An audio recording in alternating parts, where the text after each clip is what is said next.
Mesdames, Messieurs, bienvenue à Info Pacifique. Voici les titres qui dominent l'actualité. Le Bureau des avocats internationaux BAI plaide en faveur du procès lié au fonds Petro-Caribé lors d'une conférence de presse tenue ce mercredi 28 février 2024. Une plainte a été déposée ce mercredi au parquet de Port-au-Prince par l'avocat du journaliste Jean-Marc Jean contre le policier qui avait lancé une bonbonne de gaz lacrymogène en plein visage du journaliste le 8 février dernier. L'organisation Rassemblement Madassara en Haïti a annoncé une marche pacifique pour le vendredi 1er mars prochain afin de protester contre l'insécurité qui entrave les commerçants de la poursuite de leur activité économique. Protocole d'accord signé le mardi 27 février 2024 entre le ministre de la Santé publique et de la population MSPP, Dr Alex Larsin, et le représentant de l'organisation Zami la Santé, Dr Whistler Lambert. Cet accord vise à gérer les installations sanitaires de 19 centres hospitaliers. L'Institut haïtien de statistique et d'information IHSI a annoncé lundi dernier une baisse de l'inflation à 20,9% pour le mois de janvier dans la rubrique mensuelle Le coin de l'IPC. Libération d'une trentaine de détenus dans la prison civile de Petit-Gouave.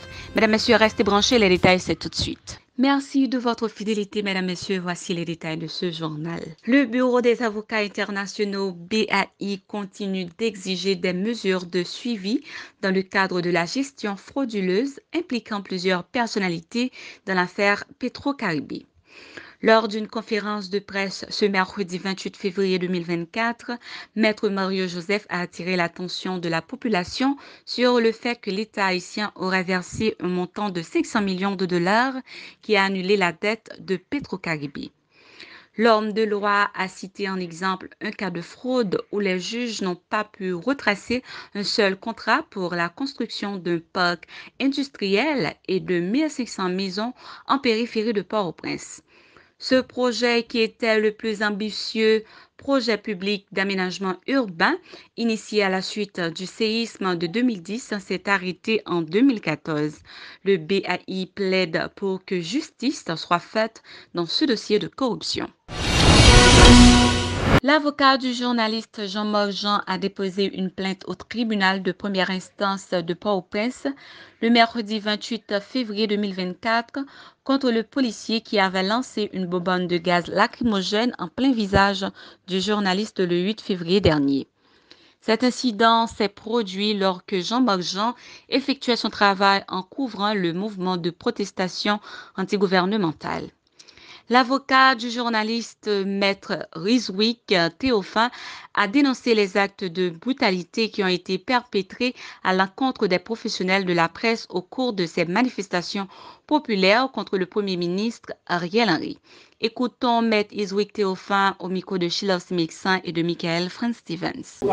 Jodi, nous, au niveau du tribunal première instance de Port-au-Prince, côté que nous venons déposer plainte avec constitution de partie civile au greffe du cabinet d'instruction pour permettre à ce que la justice haïtienne, par rapport avec tentative d'assassinat, avec commencement d'exécution, qui réalisé sous un frère, sous un camarade, qui c'est Jean-Marc Jean, qui c'est Jean-Marc Jean, qui c'est un journaliste professionnel, qui a couvert une manifestation en date du 8 février 2024. C'est dans un contexte pareil. Journaliste Jean-Marc Jean, tout le monde connaît son nom JJM, a perdu yon yeux. Ce n'est pas seulement yeux qui perdu. Nel affecté, son oreille affecté, et c'est une situation extrêmement grave. Pendant qu'on a parlé avec nous là, Jean-Marc Jean qui a subi 4 interventions chirurgicales. Nous dit la justice pas doit rester indifférente par rapport avec des actes de criminalité. Nous dit la justice doit rendre avec toute victime. En outre, l'homme de loi invite la population à l'accompagner dans ses démarches juridiques et appelle les médias à couvrir de bout en bout l'intégralité de ce dossier. Écoutons Maître Izoïk Théophin au micro de Sheila Simixan et Michael Franz Stevens. C'est à chaque moment, il faut que nous rappeler qu'il y a un tel journaliste qui est tombé, qu'il y a un tel journaliste qui est objet de tentative d'assassinat, qu'il y a un tel journaliste qui est objet de bastonnade. Les nouvelles comme ça, nous permettent à ce que... L'avocat en a profité pour critiquer les autorités de la justice qui, 42 mois après l'assassinat du bâtonnier Montferrier d'Orval, n'ont pas encore abouti à une enquête pouvant mettre en lumière les circonstances et les causes de ce meurtre. Écoutons Maître Izoïk Théophin, toujours au micro de Sheila Simixan et de Michael Franz Stevens. Jodi an, n'a rappelé avec la presse nationale et internationale. C'est le 28 février 2024.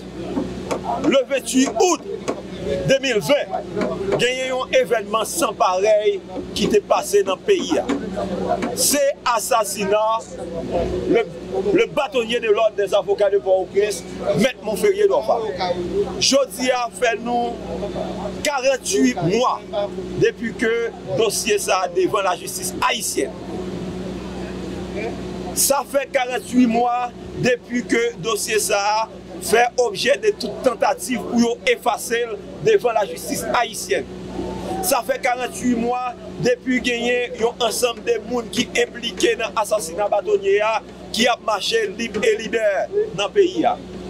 Ça fait 48 mois depuis le dossier à chaque fois que un juge il fait objet de menaces, il fait objet de tentatives d'assassinat, il déporté. Jodi a parlé là, nous déjà gagné un quatrième juge qui déjà touché des dossiers ça.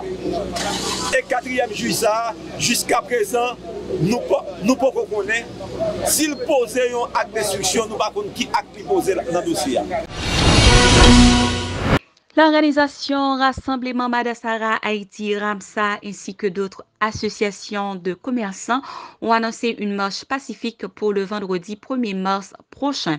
Elle débutera sur la place Saint-Pierre à Pétionville.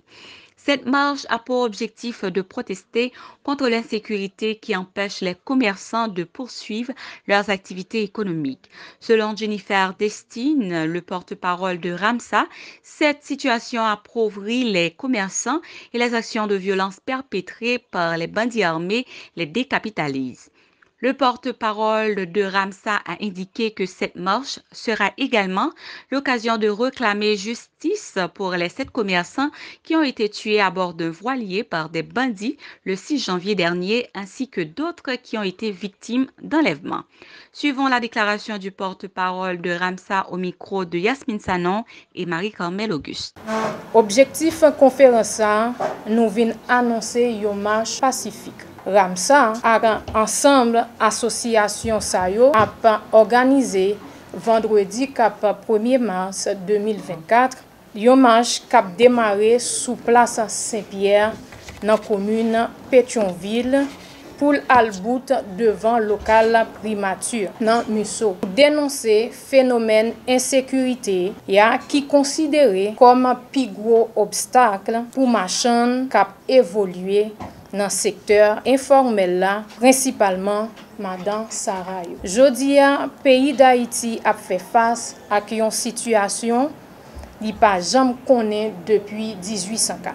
Une situation qui directement avec phénomène insécurité côté bandit ak zam prend contrôle environ 90% territoire haïtien. Classe moyenne, marchand qui a évolué dans le secteur informel là, Madame Sarayo, tout décapitalisé. Madame Sarayo pas gain possibilité pour faire va-et-vient encore entre province et capitale là. N'a rappelé gain 7 Madame Sara qui tombé en bas balle nèg exam nan yon attaque armée sur yon petit voilier qui tape utiliser l'armée pour traverser Mariana. Gagné tout environ 70 passagers nan yon bateau qui tape sorti Pestel. Majorité nan yo c'était Madame Sara. Bandi Mariani te kidnappé yo et yo te passé plusieurs jours dans main kidnappeur yo. Pour la première fois, une situation a rendu dysfonctionnel le marché historique de la Croix des Beaux-Salles, a déclaré la présidente du RAMSA, Jocelyne Jean-Louis.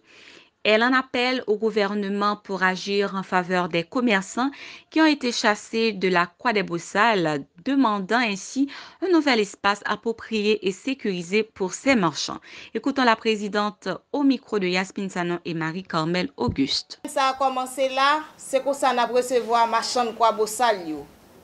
Marchand de Croix Beaux-Salles dit si on bay RAMSA mandat pour défendre Madame Sarah, journée jodia yo même qui c'est potomitan, yo même qui sel, qui de l'eau, qui tout bagay, yo pas gen côté pour yo ouvrir. Faut que RAMSA dit un mot pour yo. So qui dehors, c'est marchandises, plusieurs marchands Croix des Beaux-Salles qui prend pas paquet yo vinn la yo là, m'pa ka mette yo dehors, moi kembe yo pour yo. C'est ça fait, n'a demandé gouvernement en place là. Dit un mot pour 22 000 marchands qui dans Croix des Beaux-Salles là. Yo besoin d'un côté pour y aller chercher la vie à toute sécurité. Yo remettre messieurs yo Croix des Beaux-Salles. Si Croix des Beaux-Salles l'a crasé, nous compte ça dit pour économie nous. Le ministère de la Santé publique et de la Population MSPP a annoncé la signature d'un protocole d'accord signé hier mardi entre le ministre Dr Alex Larsen et le représentant de l'organisation Zami la Santé Dr Whistler Lambert. Cet accord permettra à Zami la Santé de continuer à gérer les installations sanitaires de 19 centres hospitaliers situés à Plateau Central et la Lortibonite. Parmi ces centres, on retrouve l'hôpital Sainte-Thérèse de Hinche, l'hôpital universitaire de Mirebalais et l'hôpital Saint-Nicolas de Saint-Maur, entre autres. Une trentaine de détenus ont été libérés le lundi 26 février 2024 de la prison civile de Petit-Goâve. Selon ce qu'a indiqué le commissaire du gouvernement Pierre-Elliott Paul, ces prisonniers étaient incarcérés pour des délits mineurs depuis environ 18 mois. Le commissaire du gouvernement a précisé que ces libérations s'inscrivent dans le cadre de la lutte contre la détention préventive prolongée. L'Institut haïtien de statistique et d'information IHSI a annoncé lundi dernier une baisse de l'inflation à 20,9% pour le mois de janvier dans la rubrique mensuelle Le Coin de l'IPC. Le taux d'inflation est passé de 21,2% en décembre à 20,9% en janvier 2024. Parmi les produits ayant influencé le taux d'inflation, on retrouve les produits alimentaires tels que le riz avec une augmentation moyenne de 29%, la viande avec 30,7%, l'huile de cuisson avec plus de 40%, entre autres. Selon l'IHSI, les produits importés ont un impact significatif sur l'économie. Ils contribuent entre 22,6% et 21,4% au taux d'inflation. L'IHSI souligne également que l'insécurité, notamment la violence des gangs armés, est l'une des principales causes de la hausse des prix et de la cherté de la vie. Mesdames, Messieurs, c'est ici la fin de ce journal. Merci de l'avoir suivi. Restez branchés à la télévision Pacifique pour la suite de notre programmation. Au revoir.